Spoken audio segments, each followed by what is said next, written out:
Welcome to My Life Chassidus Applied, episode 473. A continuation of our special Israel at War edition, which of course is front and center in our minds and our hearts.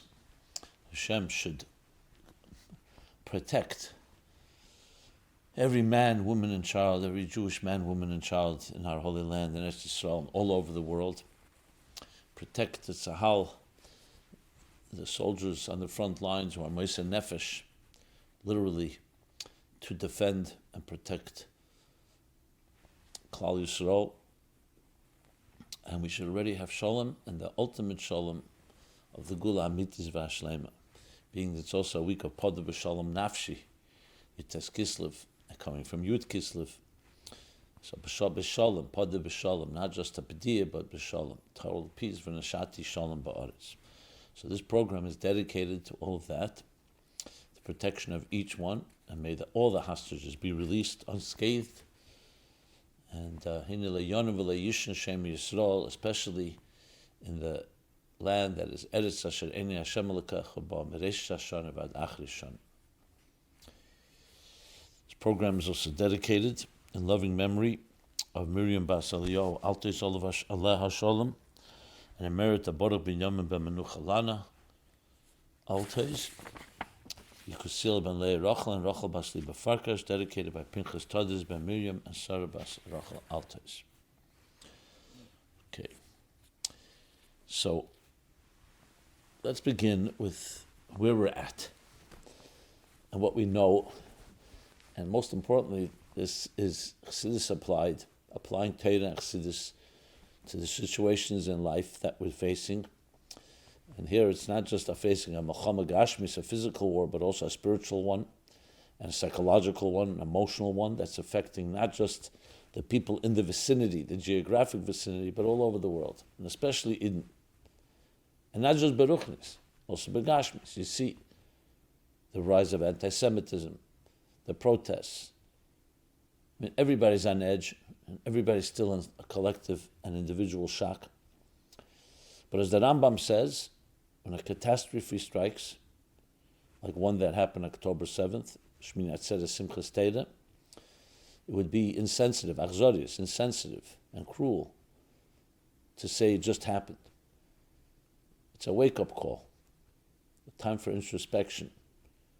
Not pointing fingers, not blaming, even ourselves, but to look deeper, because why are we here? We're here in this world because Hashem put us here in this time. So when we witness these things, Hashem, everything a person sees and hears, and so much more so when it's so dramatic or so painful. So that's the first lesson that we learn from Torah in general, and especially Chassidus. The lessons that we need to take out, and first and foremost, the lesson obviously is, like we read in this week's parsha, Yaakov prepared for war. He davened first. He prepared for war, and he prepared a bribe to appease Esau. Thank God he only needed the tefillah and the appeasement. So here, not only prepare for war, we have to go to war. There's no choice. Not because we want to go to war. It's forced upon you. Pure self-defense, pikuach nefesh, Rachmana litzlan. So that's on the most basic level. But as we said, the Melchama is also a ruchnis dikawan. Each one of us have to be mobilized. The words of the Rambam, our introspection, our avodah, strengthening, as we know that ultimately the strength of Eden is not just their military might. Spirit. And that is Torah, Aveda, Gemilas Chasadim, the three pillars, and specifically the mitzvahs that have particular features connected to protection, connecting to driving fear in the enemy. Tefillin, as the Gemara says, V'ro kol amei oretz v'yorem emeka. The Pasuk says, and the Gemara talks about, that this goes on Tefillin Shalosh, that when they'll see it, they'll be afraid. It drives fear. It's a spiritual weapon. Mitzvah of tzedakah, tatzil from the opposite of life. Mitzvah of Avos Yisrael and Achdus Yisrael, unity is always a keli for bracha, especially shalom. Lighting candles that dispel darkness. Chinuch, especially of young children, b'pi'elim v'yenkim, yisada ta'ez, lahash b'seivim, misnakim, as the Rebbe spoke strongly about right before the Yom Kippur War. Mezuzah, shemer dalsis Yisrael. But every mitzvah is a divine power that transforms this world. This, of course, is in addition to all the support that we show to the morale, financial, emotional, to those that are fighting this battle. But as I've been emphasizing week after week, the battle is not just against. The first thing is, yes, you have to stop the bleeding. You have to eliminate, eradicate the enemy completely. That's what Pekuach Nefesh dictates. That's Simon Chavtes, essentially. A sworn enemy, you have to treat as an enemy until proven otherwise. And in that sense, what you want is a total eradication or total sincere surrender, a return of all the hostages, eliminating all the calls for the destruction of Jews. Can this happen naturally without a miracle? That can be debated. Some say it can't, but regardless, that's why you fight a battle, not because you want to fight a battle. Not just because you don't want your own losses. You don't want losses of anyone. But when it's forced upon us, as I mentioned. So that is the classic approach of how a Id fights a Milchama. Begashmis, beruchnis. Yeshua fought Amalek. Moshe is praying. Yoav, when Surya went out to Milchama, David HaMelech is praying. There's Milchama Ruchnis, Milchama Gashmis, and they're hand in hand. But then come some more key points, and we discussed them as well, and we'll talk about it this week as well.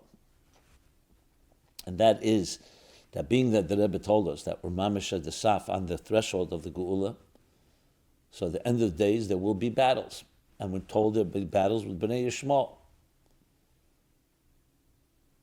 And we've discussed, can we call them Bnei Yishmael, but definitely that region has an association with Yishmael, one way or another. So that adds, what does that add? It doesn't take away from what we still have to do, but it adds an element of betochen, the language of the Yalkut Shmeni. Don't be afraid, everything I'm doing for you. Yigiyaz man gulaschem. So we need to know that the end story is going to be absolutely beautiful. Yes, it caused a lot of pain, a lot of grief. We're not minimizing it. But that doesn't define us. What defines us is where we're marching toward, not what we're marching against. The wake-up call that this has created in the world, the entire world, Jewish people, like never before, a unity, an eagerness to understand what it means. We've been woken up, unfortunately, by the enemy. What does it mean to be Jewish? Why am I being targeted? What is a Jew? What do they want from us? Why do they hate us? And Jews are turning out in record numbers, wanting to put on tefillin, doing a mitzvah, anything. Touched a nerve.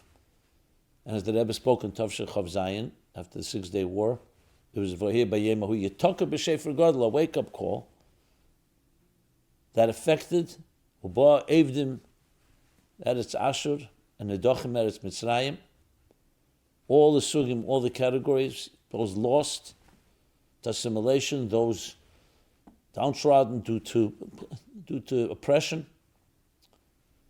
To what? Lishtachvis al Hashem al Har Kodesh. That's what's required of us. Lishtachvis al Har Kodesh, Hashem. The acceptance and understanding the responsibility and the mission that each Jew was given. Going back to Matan Torah, V'atem tili mamlachas kein v'gei kodesh, v'hisim li am's gula, a special nation, mikamchi Yisrael goy echad ba'aretz, that would bring unity, divine unity into this world. Like Avraham Avinu, our forefather, began, as we read in these week's chapters, the process of revealing V'yikru lekel elam, revealing godliness in every part of this world through Torah mitzvahs and through the spreading of the Sheva mitzvahs b'nei Neach, the universal laws which were also connected to Matan Torah, as the Rambam says, that we have to teach it and inspire it based on the fact that it was given at Sinai. So it's divine laws, the divine laws of civilization that make this world l'sheves yitzara, a worthy place of being a dira b'tachtein, a home for the divine in this world.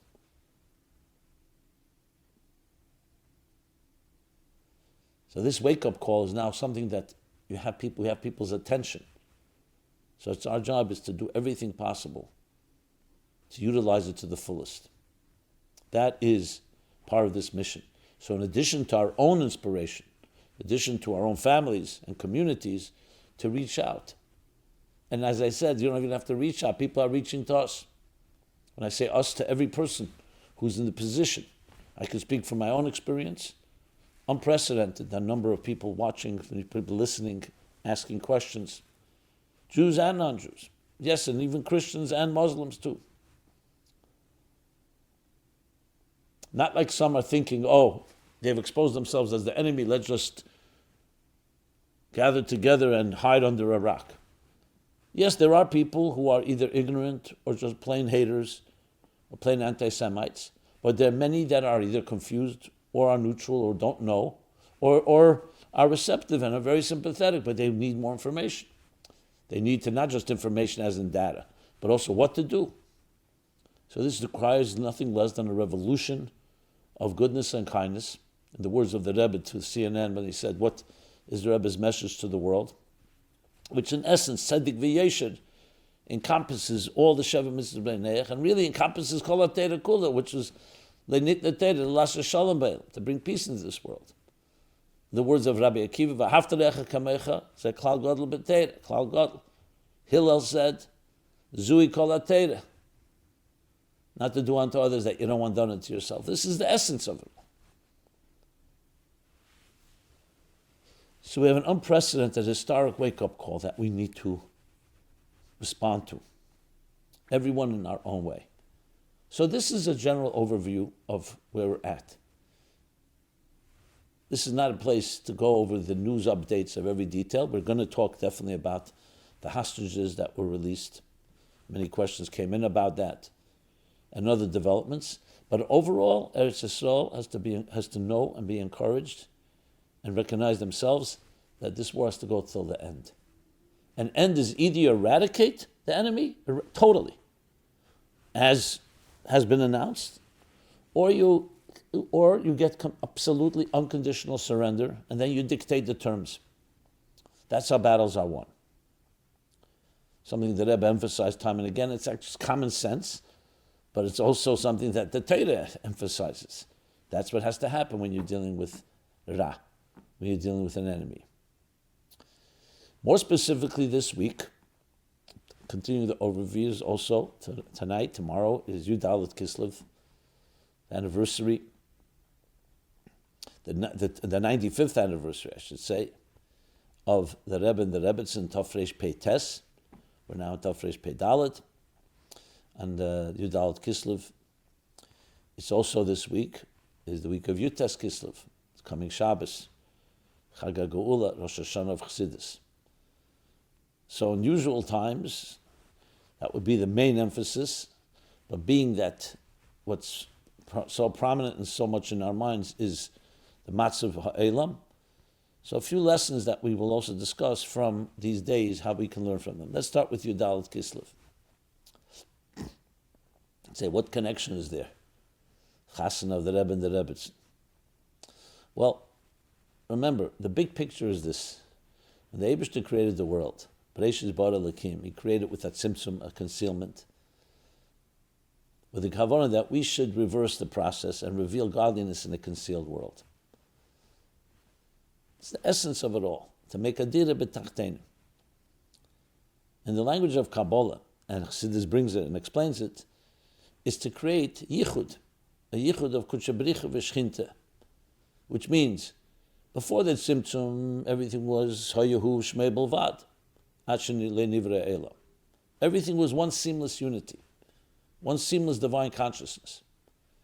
The Tzimtzum concealed it, so it became, so to speak, from the perspective of the recipient, as if there's two consciousness, the divine consciousness and the consciousness of existence.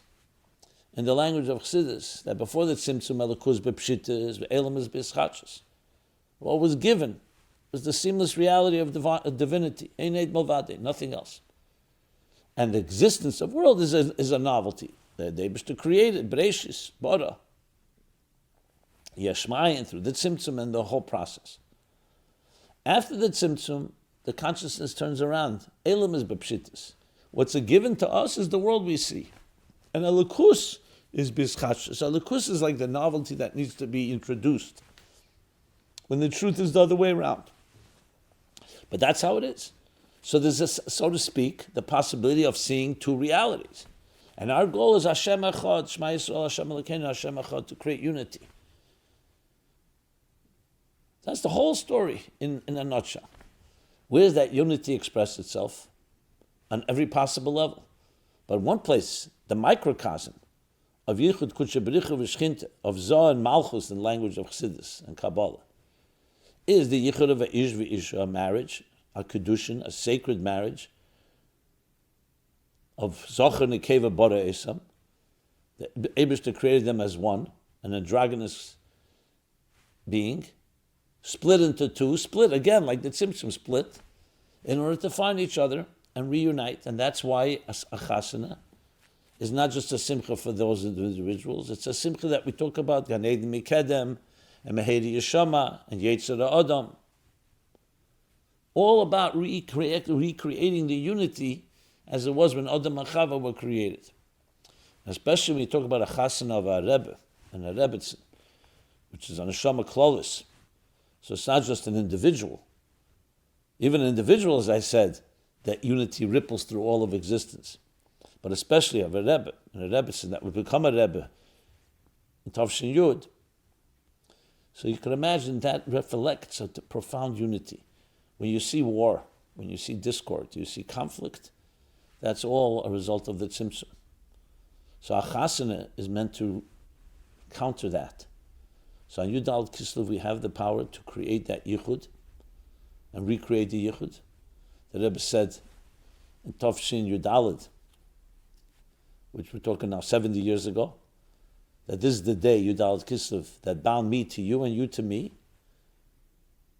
May we see fruits from our labor, Pedus, when Ismat and them Golos. Basically, wear out the Golos and bring the Geula. So you see Tsugibun, again, Eis Kashrus. So definitely on a cosmic level, and even on a personal level, a day like this, 95th anniversary, gives special keiches, firstly to find the unity that we need to find in our lives, individually, and in our own homes and families, Sholem Bayis, and by extension, the yichud that creates in the entire world. So it's a day of such keiches. Yutas Kislev we'll talk about a little later in the program. That's just an opening regarding, since right now, tonight and tomorrow is Yudal Kislev. And we should see Taka Pedus. Pedus means my Peda mitzvahs, the mitzvahs that we do.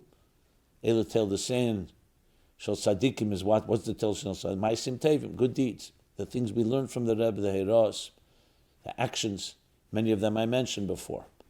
So in a sense, Yudal Kislev, the best way to honor it is to be the arms and legs and continue, perpetuate what the Rebbe and the Rebbetzin represented. We are their children. V'shenantum levanecha ela talmidim. The children are the students. Mazari b'chaim, afu b'chaim. That's our role. As the children are alive, so too they live through us. So everything that we have to do today, we look into the Rebbe Sichos, which of course are based on Shulchan Aruch, based on Torah, based on the Maimonim and the Sichos of the Rabbeim before the Rebbe, all the way back to Moshe Rabbeinu Matan Torah. And we apply it to our lives now regarding the issues we're discussing here. But of course, it applies to every aspect of life. Okay. So that's a general overview. It's also the week of Parshas Vayishlach, which we'll discuss as well as we go on in the program. What I'd like to begin with is similar to the structures I've been doing in the previous weeks, is things we talked about, finding strength and direction. I'm going to talk about the hostage return and other extremely relevant questions that you have sent in and continue to send in. It's hard to keep up, to be honest, but I'm trying to consolidate and a lot of topics. Hopefully I can cover some more and really make it through and really address the issues that are on all of our minds and hearts. And I continue to encourage, and please send in all your questions and comments at michsidasapply.com. There's a forum there, completely anonymous and confidential, that you can submit any question. Nothing's taboo, nothing's off limits. You can also find the previous programs and other resources there. I should already mention that we also have created a special page right beginning after October 7th, after Yom Tov, on meaningfullife.com/war in Israel, where it's constantly being updated literally daily with new videos and new articles and new materials that address every topic. There's actually a section there called Topics, where you can find by a list of table of contents of different categories, trying to address the entire spectrum of issues that are rising in context of the war and context of everything surrounding it. Okay, so with that, let us go to some general questions and then more specific ones. Let's start with strength and direction. So someone asked the question, what are some practical steps we can take to change our daily mindset from the negativity of Golus to the positivity of Geula so that we can actualize the Geula and make it the reality? Of course, this applies specifically to our time right now, because even though it's a general question for all times, but especially when you see losses, you see the unknowns and the confusion and the doubts, and you have an enemy that you're dealing with, sometimes very difficult to stay positive. So let me read another question and answer them both. Dear Rabbi Jacobson, I was part of the beautiful rally for Israel in D.C. I felt so much love and unity there. Since it's been over, I noticed I'm feeling despair. The rest of the world just doesn't seem to understand why Israel is in this war. I watched on CBS News as a reporter interviewed a top official of Hamas. She asked him what he wanted. His answer, freedom. I was appalled. That man is a terrorist. Please help me find strength and hope again. Thank you. So let's take one at a time, but it's similar spirit. And many other questions that come in, both in writing and also verbally, that and it's not so easy, Betachin is not always an easy process. We try our best, but it's not always that easy. So there is the betachin shebelev, so to speak, which is a mindset, as you put it, or a heart set. And that is, a person wakes up in the morning and says, Moida'ani, and focuses that Hashem is giving you life, and you're acknowledging it with gratitude, and you say the brachas, and you daven properly. And you learn Chassidus before davening, after davening, that tzedakah you give during davening and before davening, afterwards. And in general, you go into a day driven by the mission for which we were created, which is to make a dira b'tachtenim. So in general, that just puts your mind that your focus is on your mission, not on the immediate news, and not even on the negative things that are happening. So that's the general preemptive approach. Now, of course, practically speaking, it's not that easy, because then when you hear what's happening, it's human nature, you're intrigued by it, and then you start saying, "Oi, look at this loss. A 20-year-old, God forbid, soldier has fallen." So it's inevitable it's going to bring us down. But that is why the more you arm yourself, and I'm using that word deliberately, the more you arm yourself with the arsenal of spiritual weapons, which means the things that you do that are connected to fulfilling your mission in this world, namely Torah and Mitzvahs. Ani nivresi l'shamash eskeni. I was created in order to serve. Or ani lo nivresi ella, which is even stronger. I wasn't created for anything else but to serve. That in general gives you an alternative. So you have something to focus on. If you don't focus on that, then the only thing you are like a ship at sea being pulled out to all the storms, the ravaging and raging storms of the news, of the events, without a type of grounding, an anchor. That's why it's so critical to have these anchors. And the more you have them, the more you can hold on to them for your dear life. Think of a storm. You have to have something to hold on to, or else you're going to be just swept away. So that's in general terms the approach. But it goes further than that. The more you focus on that there's a God that created it all, and even if you don't know the answers to why they're suffering, why there's pain, and why this happened, but there's a God. And that God is Ani Hashem Le'Shanisi, B'nai Yisrael Le'Chalisam. We see the Jewish people are here, Am Yisrael Chai, for thousands of years. So it gives you, it's not just a pure abstract of faith, there's real evidence that we've gone through so much, and look. So that additionally strengthens. Then when you take into account, and that's why we talk about it, it's not just nice medrash, that we're marching toward Geula, and sometimes the last steps are difficult. It brings out Yisparu v'Yislabna Dvorim, some of the darkness emerges, some of the darkest darkness. But we're going toward a destination. And you're not alone. It's another point. You go with the entire Jewish people. And not just of this generation, but all generations. We're standing on the shoulders of giants before us. It's an accumulative process, a marathon, an unbroken chain, passed on the baton from generation to generation. These are things that give strength. And even on a very military level, you think it's easy for a person to be on the front lines and have to face an enemy and unknowns? And yet you see there's a morale, there's a certain strength. It comes from leaders, it comes from each other, but it comes from Amunah Pshuta. You ask many soldiers, you see the beautiful videos, those touching videos. It's not just that they're being religious, they're praying to God to protect them. It's actually a source of strength. Hashem Eiz La'ami Yiteh. It's called Eiz, strength. Yisada to Eiz. It's a form of strength that helps the spirit of a person, which is critical. Because you could have all the weapons in the world, you could be superior to your enemy, but if you don't have the spirit, if you don't have the willpower, you don't have the conviction and the clarity and that fortitude, maybe likely, God forbid, you will not be able to prevail. So all this comes together to add up to an attitude. Always being around people that have this approach gives tremendous confidence. Being around people who are cringing and wringing their hands and feeling desperate or hopeless does not usually help. Our job is to be the first category and also help others in that way. So these are some of the methods. I would add something I always focus on. It's in the same spirit. Find your particular mission in this war.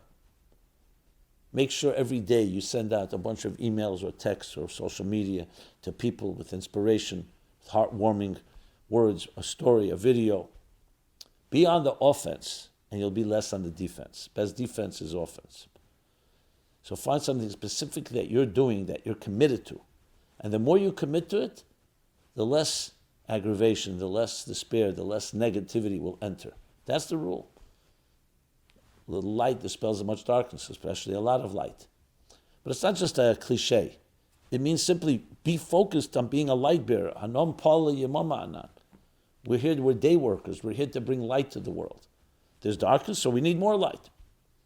That attitude is the attitude of a winner that forges ahead and overcomes the storms and ultimately prevails until we transform it all into a true Geula Dika world. Beginning with the Geula Pratis within ourselves.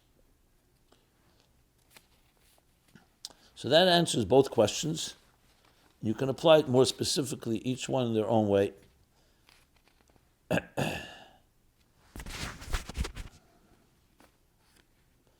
So regarding the first question, the mindset, understanding we're in the process going to Geula, which is Gili Alakus, and that's through our being Megala, through our lives and through our lives, godliness around us. And as far as the second question is being with others and strengthening yourself in all the ways that we just discussed. Okay. So now, a whole bunch of questions came in regarding the hostage returns and exchanges.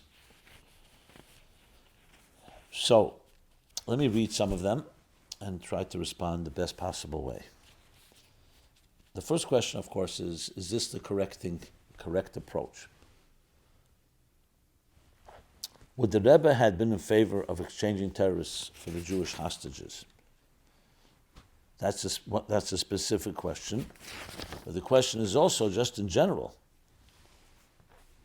is this the right approach? To be negotiating with your enemy while you're fighting and giving into some things, a ceasefire they want, not to use drones. So what should be the general attitude? And of course it's complicated because you're dealing with hostages, innocent men, women, and children, and whose heart does not go out to them. So what do you do in a situation like this? Now it's important to emphasize we're not here to second guess what Eretz Yisrael has done. They made their decision. They didn't ask us. They have their cheshbonos. Whether you agree or not, we have to support the effort in every possible way, even if what they may have done is not the right thing to do. And secondly, we have to also be sensitive to the fact that we do celebrate every person. Pidyon Shvuim is one of the biggest mitzvahs, especially when you see children and mothers and young people. I mean, anyone. So you cannot help but celebrate the fact that they've been released. Unfortunately, there's another 200 or whatever the number is that have not been. But that doesn't take away nefesh achas miyisrael. But that is independent of the question around the war strategy. Is what do you do in a situation like this? Do you give in anything just to get those hostages out? That's the question. So let's phrase the question in more detail, and then I'll address it. Dear Rabbi Jacobson, I just watched a video of the motorcade of the first group of released hostages entering back into Israel and saw thousands of Israelis lining the streets, waving Israeli flags and singing Am Yisrael Chai and cheering for them and welcoming them back. It's so beautiful to see the Avos Yisrael we Jews have for each other. To a simple person like me, it's so obvious that there's such a huge revelation of Hashem's positive energy during these times, and it's clear that Mashiach cannot ignore it, and that this is a perfect time for him to come. I guarantee that as the last group of hostages return safely to Israel, Mashiach himself will be waiting to greet them and cheer them on as their motorcade passes, and may it be Hashem's will that it happen very soon. Amen. And I think we all share the sentiments, as I just said, when a life is saved, especially in such horrendous circumstances, is something to thank God for. That's on an individual level of these people and their families, and for all of us. Then there's the other side of the coin. And not to say the other side of the coin again, I don't want to take away from this Hatzalah. And yes, we absolutely pray that all the hostages should be released. But we're dealing here with still an enemy that has done what they did and are saying they'll do it again. And they're not obliterated. It's not like they surrendered and gave up the hostages. It was part of a discussion, a negotiation. So that brings us to the next question. Would the Rebbe have been in favor of exchanging terrorists for the Jewish people or hostages? It seems like this is a spiritual battle as well. Christian missionaries are sending out innocent-looking videos that appear on Jewish WhatsApp groups. A pastor spoke at the White House in front of 300,000 Jewish people and even more online. It seems like they're attacking Jews spiritually. We must reach out to every Jew. Please comment. Okay, this is two separate questions, which I really should have separated, but I read them. They all came from the same person. But let's focus on the hostages, then we'll talk about the other issues. Rav Simon, what does the Rebbe say about getting back captured Yidden in exchange for the release of terrorists? Bracha v'atzlacha. Okay. So,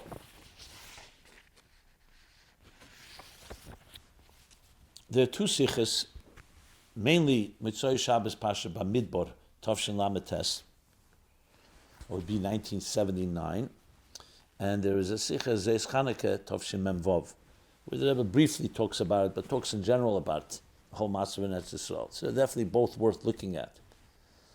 There the Rebbe talks and speaks about, number one, that yes, Pidyon Shvuim is a big mitzvah. Saving one person is a big thing. And the Rebbe says, but that's a halacha question. That's a halacha question. And halacha, indeed, there are issues with that. As much as it's a big mitzvah, there are conditions. What happens if the people who've kidnapped that hostage, Rahman al-Islam, are asking for an exorbitant amount of money that the community does not have? How far do you have to go? And what happens when an issue that they will see this as emboldening them to do it again? They see, oh, they're paying for hostages. So that's an incentive to take more hostages. So that's why there are halacha issues with this issue. This doesn't take away again after the fact that somebody was saved, they were saved, but before the fact. But the most important thing the Rebbe addresses there, he says that's a halacha question. There's another question here. We're not just talking about hostage and you're paying a ransom. You're returning people who may be terrorists.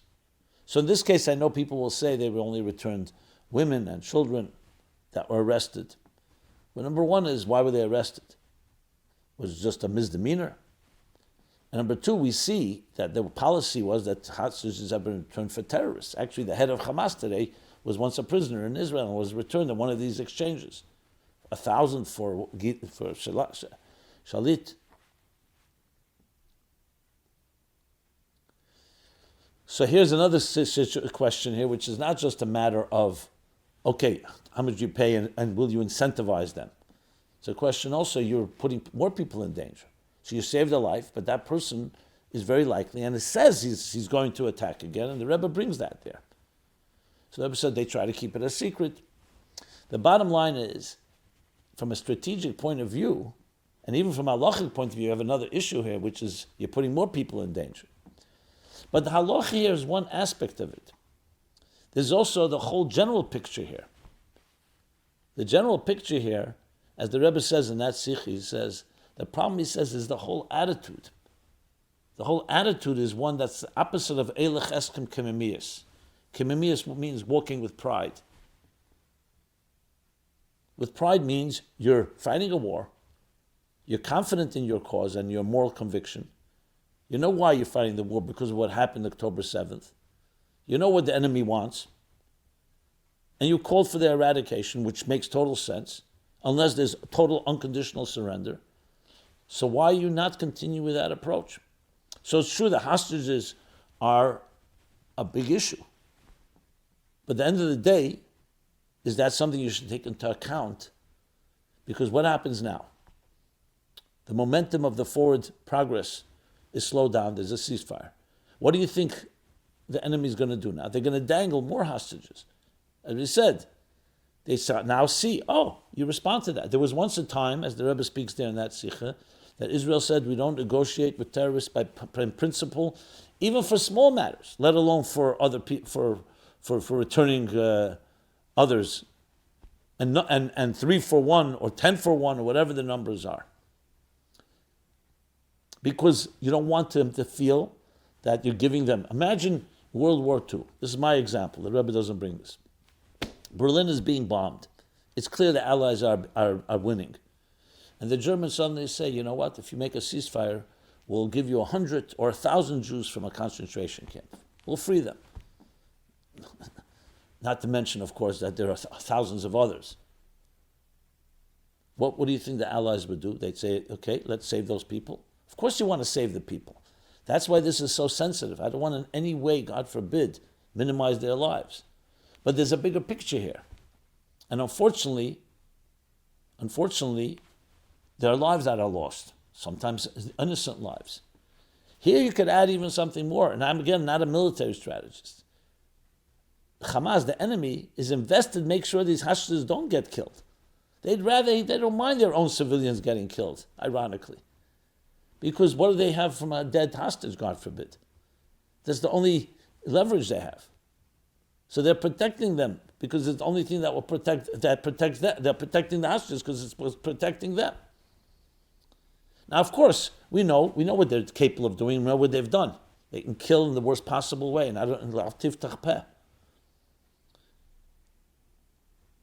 What you really want in a strategy in a battle like this, the enemy has to be on their knees. They should be begging, I'm surrendering, I'm returning all the hostages to you. You didn't get them all. So now the pressure is going to be getting the other hostages. And the same argument. Why those hostages are less important than those? Because they were children, I understand. So I'm not suggesting there's an easy way out and there's one perfect solution. It's essentially choosing from two evils.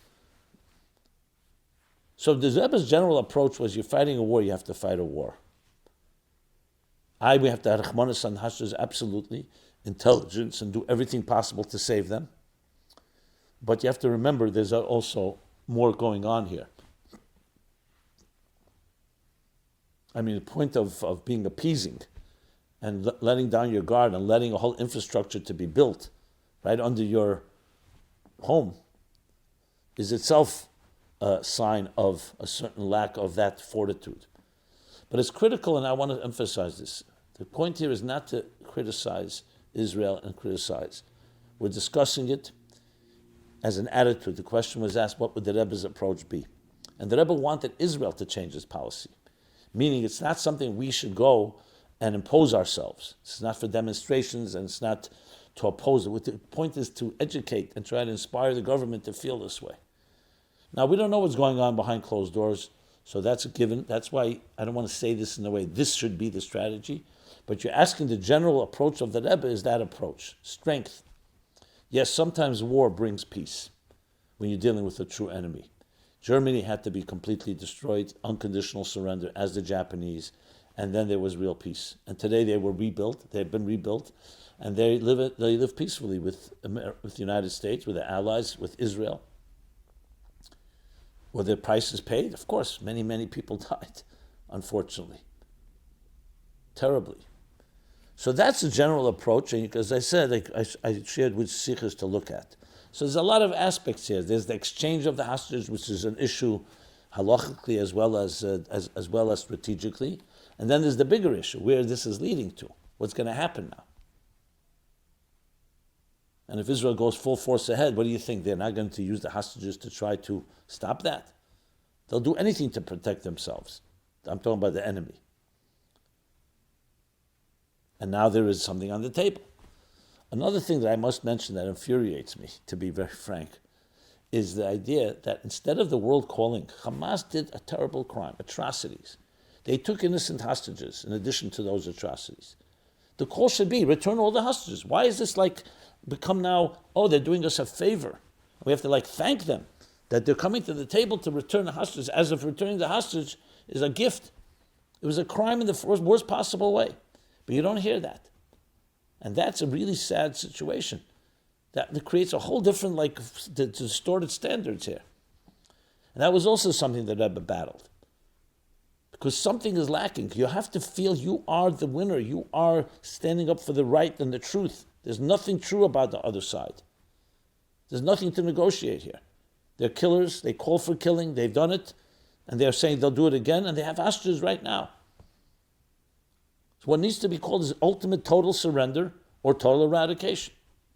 That is the emphasis. That is the best way I can convey what I understand from the Rebbe's approach, which, as I say, the Rebbe is not just invoking the Rebbe. The Rebbe spoke al pi seichel, al pi teira, meaning al pi halacha, which all comes together. I mean, you have chochma b'goyim tamim, but there's also teira, and you need both. And when you take them both together, you get a clearer picture of the whole situation. Okay. So another few questions around that. Let's just talk about that.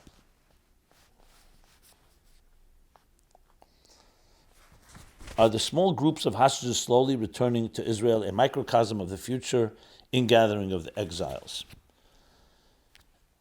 Every time a Jew is saved, there's some form of geula, yes. But it's hard to say it in this context because there are other hostages, and as I just elaborated, there's a war.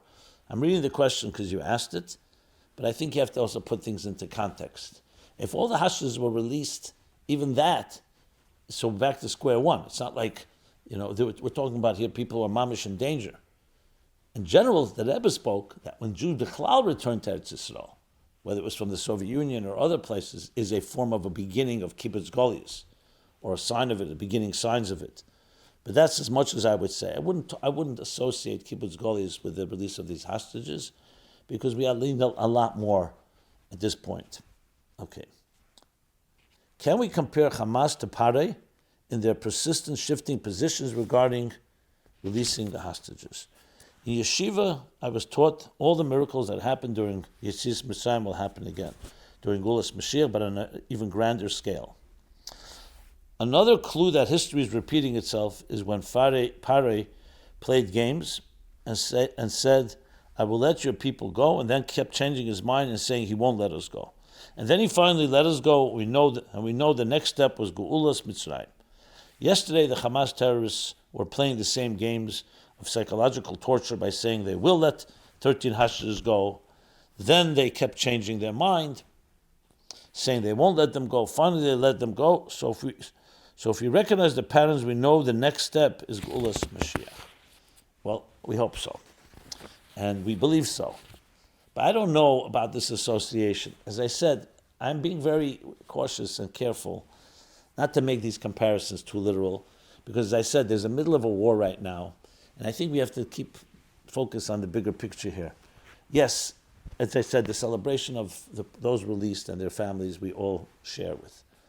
But, Parei, the Geulas Mitzrayim, yes, Parei was ultimately forced and he gave up. That's what we're hoping for. So that's where I would make the comparison. I wouldn't start making the comparison to every detail, because I don't want to give Hamas even that credence. Would be, yes, that they give up all the hostages and they surrender completely or are completely destroyed, then you can make the comparison to Parei. But beyond that, I don't know, Parei is not Hamas, and are there similarities? You could always find similarities in every battle, but that's as far as I would go. Okay.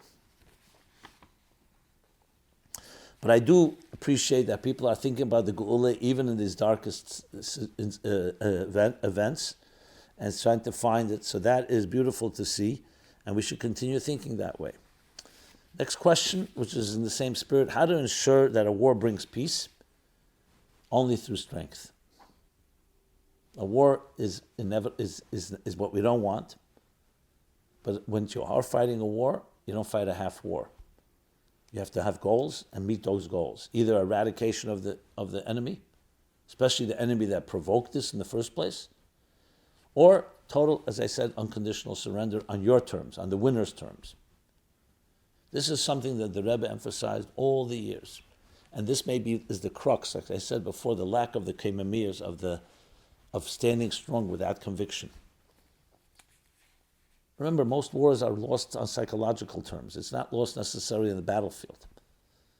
If the enemy can weaken your resolve and your commitment, that's even worse than losing a physical battle, a military battle. So that's the answer. That's how war brings peace. I'll be speaking more about this throughout the week, the different programs and classes that we do, which again, as I said, go to meaningfullife.com. We have a calendar of events, and the themes are around topics. So one of the focuses is about this, about war and peace. And ceasefire is a very interesting word, but not every ceasefire brings peace. If the enemy remains an enemy and wants to kill you, just because you stop shooting doesn't mean they don't want to kill you. So things have to be done with, again, context. Okay. Let's now go to Yutas Kislev and then to the Parsha. What can we learn from Yutas Kislev during this time of war? So the truth is, I spoke about this literally last week. What can we learn from Yud Kislev? And honestly, I would say the same thing. So I'm not going to repeat everything I said. I just refer you back to last week's program, but I will say briefly. Yutas Kislev was in Tov Kuf Nun Tes. But later, Tov Kuf Ayin Gimel, the year of the Istalkus of the Alter Rebbe, we know the Istalkus came part result of running away from Napoleon, who the Alter Rebbe opposed and prevailed that Alexander should win the war. But they say the Alter Rebbe lost years because of that, because of his victory to make sure Napoleon loses. The Alter Rebbe would have lived longer had that not happened. It says in different places. So you see, the Alter Rebbe was not just teaching Chassidus. I say just, it's not the right word. But Torah Chassidus is also global. Torah Chassidus came to change the world. Called Birur HaUmis, the refinement of the nations. And the Alter Rebbe at the time felt and realized that the Eden were not ready to go into the Western world because of the challenges that freedom would provide.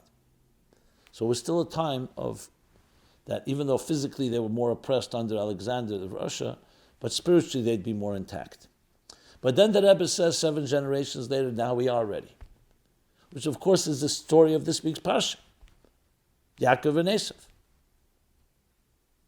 which we'll talk about shortly. So the Yutas Kislev, which is Chag HaGeula, and the Geula in the form of Pada B'Shalom Nafshi, and the Rosh Hashanah of Chassidus, is captured in the story that happened in the Russo-Franco War in 1812. Because Chassidus comes to change the world. And that's when Alter Rebbe was released to Yutas Kislev, we see in his letter that he writes to Rabbi Yisrael Berditchev, he says, you see, the Einei Kol Ha'amim, and the Sari Melucha, and all the nations saw, and the ministers saw, open miracles. And the Rebbe asked a big question in the early Mems, Mem Beis, Mem Gimel, Mem Daled, Yutas Kislev. Why, of all things, Yutas Kislev was a Geula of the Alter Rebbe, a Geula of Chassidus, a Geula of Torah, a Geula of Tzaddik.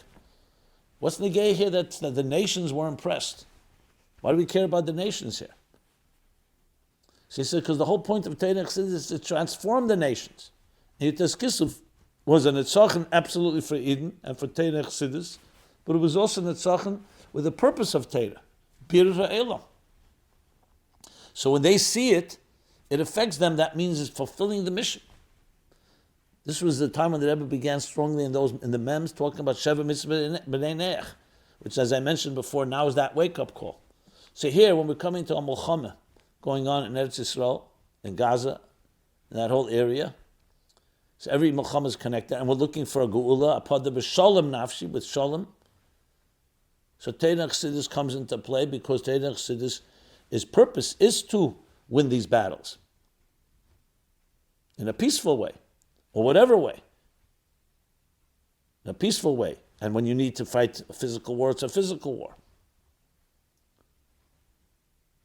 And the goal is, again, not just to eradicate the enemy, not just the Alter Rebbe should get out of prison, but that the nation should recognize the significance of this Nitzach. The Nitzachon of Eden, of Elikus, of godliness, of what Eibishter wants in this world, of Eretz HaKedesh, Kedusha, to all the people. So Yutas Kislev's message is very direct.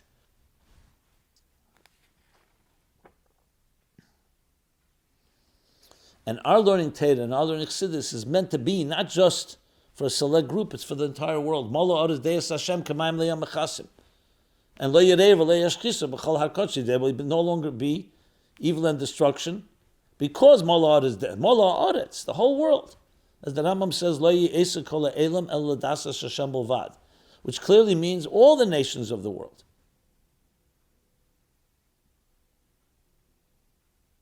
Including Muslims, including Christians, including Buddhists, including everybody. But Eden, he talks about that Yisrael will be Chachamim, as he describes there. But this is meant the transformation of the world, and that's what Chassidus came to be. So Yutas Kislev has a direct connection. So this, let's segue into Parsha Vayishlach. So in the Sichos of the Frierdiker Rebbe, the Rebbe brings it in the Sichos of Vayishlach, of Parsha Vayishlach. Yutas Kislev always comes out in Parsha Vayishlach. He says that Parsha Vayishlach is the story of Birur of Theus, because Esav represents Theus, as the Alter Rebbe explains in Torah Er, the Birur of the physical world, Ish Melchama, Yedid Sayid. So he says in the Sichos that Yutas Kislev came to be Mevara the Eris, the Var Elam HaTheus. So what's the story we find in this week's Parsha? Yaakov and Esav, that began in Parsha Teldes. L'um Yam, it's two nations. Zekom Zenefel, which is essentially Malchus Edom. Esav is Edom. The Western world, the Roman world, the Christian world. And Yaakov, his twin brother. Ishtam Yeshiv Aholim. The battle between the Nefesh Elikis, Nefesh Abam is the divine soul and the animal soul. The battle between the two nations in a cosmic and a broad level that have been going on for thousands of years. Then Yaakov escapes Esav's wrath, gets married, builds a family in Choron, as we discussed in Pasha Vayetze. Now he comes back, Vayishlach Yaakov Malachim, he wants to know, Vu halt Esav? Where's Esav holding? The Rebbe brings and emphasizes that Yaakov thought that maybe Esav was already refined and we're ready to go to the Geula. At Kedei Kach, ready to go to the Geula. Vayishlach Tov Shemem Zayin, especially, the Rebbe talks about it at length, relatively. But then, when they come back and they say that he's walking with 400, Esav is marching with 400 men, he realizes he's not ready yet. You can imagine the disappointment. He thought after the Birurim he did with Lavan, after the time, the 20 years that passed, but wasn't ready yet. So that's when he prepares to daven, prepares for war, and prepares a bribe and to appease him. And he ultimately succeeds with the tefillah and the appeasement. Story continues. That night he moves over his whole family over the river, goes back for the Pachim Ktanim, because he's going back to the last sparks on his end, and he meets the angel, the Malach of Esav, the son of Esav. Very cryptic, mysterious man that they wrestle all night until the morning. And the wrestling angel cannot prevail over Yaakov. What he does is he displaces his hip socket. And that's why we don't need Gid Anosha, as the Pasuk says. Yaakov would not let him go. The angel says, I have to go. It's in the morning. No, bless me first. And that's when he blesses Yaakov, that your name will no longer be Yaakov, be Yisrael. You've battled people and Elikim, an angel of God, and you've prevailed. With many interpretations in that itself. Then he finally meets Esav, and they do indeed embrace the two opinions, complete embrace, not complete. But there was an embrace even for that moment that Esav was not yet ready for Geula, but he did embrace. And then he says to Yaakov, so now let's live side by side, let's come with me. And Yaakov says, no. The sheep are too tender, the children are too weak and young. You go ahead, I'll come slowly. And Rashi explains, what does that mean? He says he will ultimately come when Mashiach comes. V'hoisel Hashem amlucha. That's the story in brief.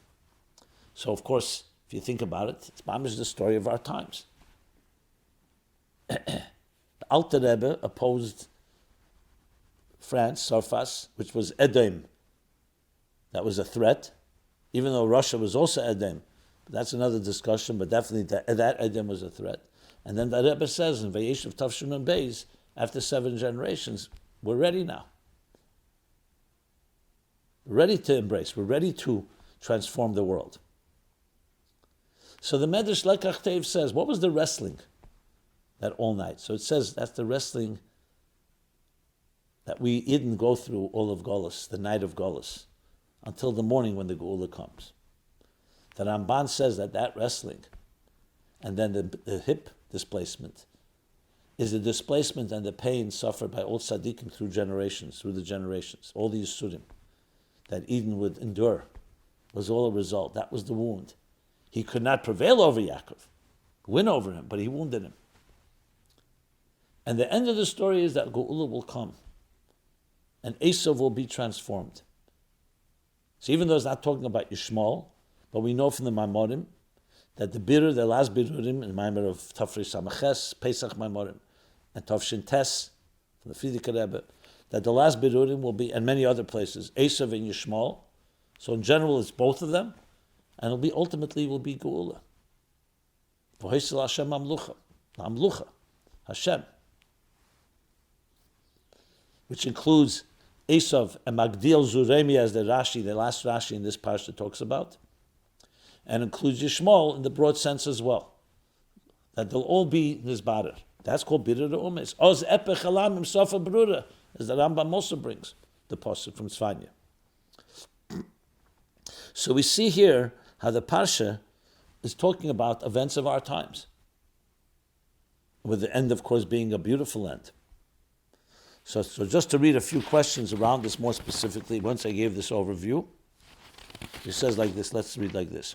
How does this Torah story of Yaakov and Esau's reunion help understand today's events? Well, I just explained that in detail. It explains it in the general context of the battles, L'umalum Yematz, and what will be at the end of the story. If the wrestling match between Yaakov and Esau's angel represents a spiritual battle between good and evil, could it be said that during today's war, there's a simultaneous spiritual battle occurring between Netanyahu and the angel of Hamas? I wouldn't necessarily say Netanyahu, I would say Klal Yisrael. Yeah, that is exactly correct. I don't know if it's the angel of Hamas, but it's definitely Hamas and everything it represents, as we just discussed, the wrestling. But the end of the story is Yisrael. So he says, so what is the significance of Yaakov changing his name, Yaakov's name being changed to Yisrael, and our country being called Eretz Yisrael instead of Eretz Yaakov? Exactly that. Yisrael, that's the power of Va'id. We hope it shouldn't come through battle, but if it has to come through wrestling, it comes through wrestling. And who gives us the name? It's actually coming from the enemy. The ultimate is Sapcha. Now what we want now is the full healing of the rib, of the dislocated hip, I should say. And we want, well, it says Yerech Yaakov, sometimes it says hip, sometimes it says rib. But we want the total geula, and it should be the Alei Sashach in the morning, and that's the geula, like the Medrash says.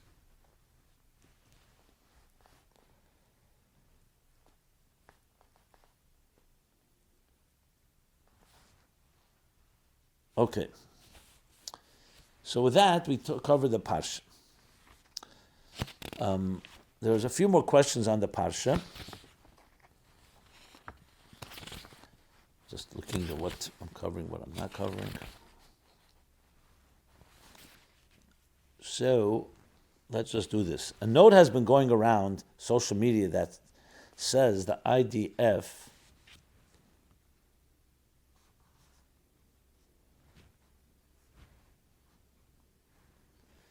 on a mission in Gaza recovered the body of a woman named Yehudis from Kibbutz Be'eri, and is being shared with a pasuk from Bereshis 26:34 that says Esav took a wife named Yehudis, a daughter of Be'eri. I'm not sure if this is just a coincidence or a prophecy, but my understanding is the descendants of Esav became Rome, and the Western world, and the descendants of Ishmael became the Arabs, including those in Gaza that did the kidnappings on October 7th. So I'm not sure whether Esav fits into the current situation. Can we ask Rabbi Jacobson for his intuition on what this pasuk could mean in today's situation? Thank you. Well, in general, to find connections between names of people today in the Parsha, if I heard it straight from the Rebbe, it's one thing. If not, I would stay away from too much specifics. The general picture, yeah. There's a Rebbes, so it's interesting to note, and thank you for pointing it out. I'm not sure what we can learn from it. It's a tragic situation if she was indeed found killed, God forbid. But it goes back to the general lesson, yes, that the story then is the story today. The events that happened then, Ma'aser Avos Simul Labanim, in a way foretells what will happen. With the key thing is to emphasize what we should be doing about it in a positive way, through adding in our mitzvahs and adding in light and transforming the world and transforming Esav. But I would stay away from too specific because that becomes sensational, and who's to say, you could always fit things into everything. That has to be said by a true authority. They're going to make such connections. And finally, someone writes, can we learn a lesson from Shimon and Levi to guide us what to do in Gaza? The Torah says the prince of Shechem violated Dinah, but Shimon and Levi didn't just bring the prince of Shechem to justice, they killed every male civilian in the town of Shechem. We know that the Hamas terrorists committed the massacre, but we also have a video of civilians in Gaza making a parade and cheering for them as they returned to Gaza City October 7th. Perhaps Shimon and Levi were teaching us a lesson that not only the perpetrators need to face justice, but those who support and cheer them on also need to face the sword, this sword of iron. Well, again, Can you learn a general lesson that you have to sometimes go to war? Yes. But we also know Shimon and Levi were aggressive and somewhat criticized, even though what they did was at the end of the story correct. So I don't know if we could just say, take that and lift it and say that's what applies today. That needs to be done through military strategists, and no one's interested in killing civilians, innocent people, if there is such a thing. The interest is to win this battle against all the enemies. It could be all the people in Shechem were guilty. It could be many people are guilty in Gaza. But I think this is more than just looking at the lesson and saying, okay, go kill everybody in Gaza, 2 million people, because Shimon and Levi killed everybody in Shechem. So you have to do what you have to do. Hopefully, as I said, we can get them to surrender completely, and true surrender, and eliminate that. The same goal as the same accomplishment as if you would eradicate them, and anyone that supports them. Many civilians in Germany may have been innocent directly. It was a minority that controlled, but it was the Nazis that came to power and were elected. But as a fact, they took hostage of their entire country. So I'm sure some innocent Germans were killed. Many were not so innocent. They were complicit in their silence in other ways. It's hard to say. We don't know every person what they did. God knows. So that's how I would look at it. But we are told a story because it's all told at times you need to do what you have to do, as painful as it may be. You can't just be passive in the face of crimes like this, especially by people who are saying they're going to do it again. Okay. Again, I feel frustrated that I cannot really address everything that was asked. Just time runs out. And new questions keep coming in.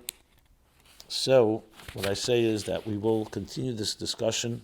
Hopefully we don't have to, because this will be over the Eibusher Shav Rachmanis already, on Klal Yisrael, and every Jew, and this should come to an end, and we should march to the Geula even before Yutes Kislev, even before the conclusion of Yudalit Kislev, and in a shalom dik way, Pada b'shalom nafshi, in a peaceful way, with the release of all the hostages unscathed, and B'chlal, as I said, march to the Geula Mitzvah Ashleim, enough is enough. But meanwhile, we have to do what we have to do. B'derech HaTeva, that's also part of what the Eibusher gave us keiches to do. May it be in the most peaceful way, may it be with the least amount of pain and aggravation. And may we all have a real Chedesh HaGeula. This has been My Life Chassidus Applied. We're here every Sunday, 8 to 9 p.m. And everyone be well and healthy. And may continue Le'yonu V'Le'yish Hashem Yisrael everywhere in the world, and especially in Eretz HaKodesh. This program is brought to you by My Life, Chassidus Applied. Please help us continue our programs. Make even a small contribution at chassidusapply.com/donate.